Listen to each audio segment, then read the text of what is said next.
Cikgu, baru balik sekolah? Baru balik. Aduh.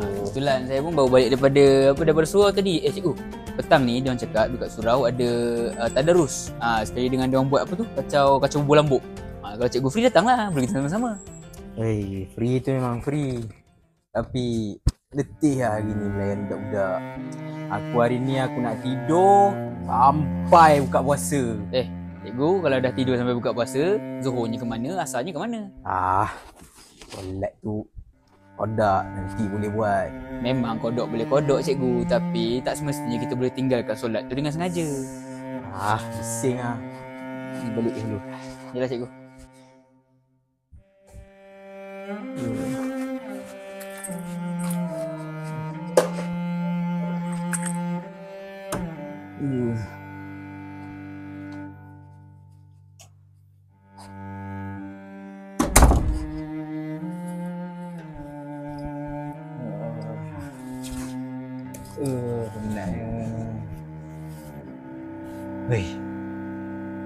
Baik aku order makanan dulu.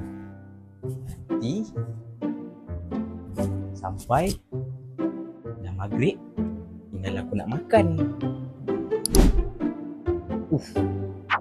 Ayam gulik, si ayam penyet, kena ni. Selesai.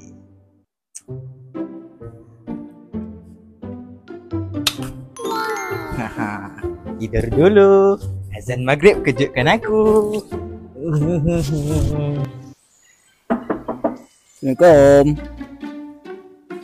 Assalamualaikum. Food delivery. Tak ada orang ke ni? Kasut ada. Lepas pun macam terbuka je. Check je lah.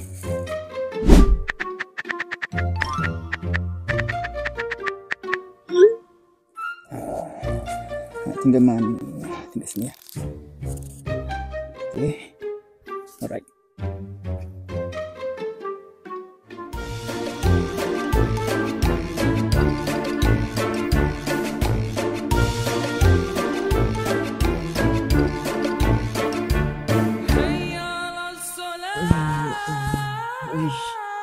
Azan. Mana makanan aku? Depan pintu.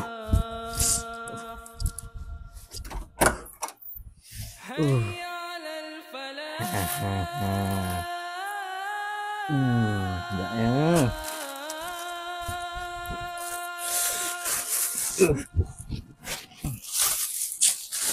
Sekejap ni.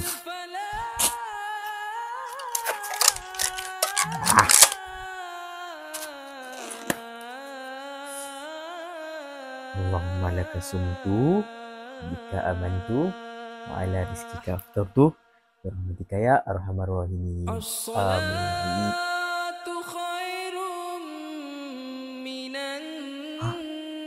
Salatu khairun minan naum. Dah subuh ke? 2 hari lah aku puasa macam ini.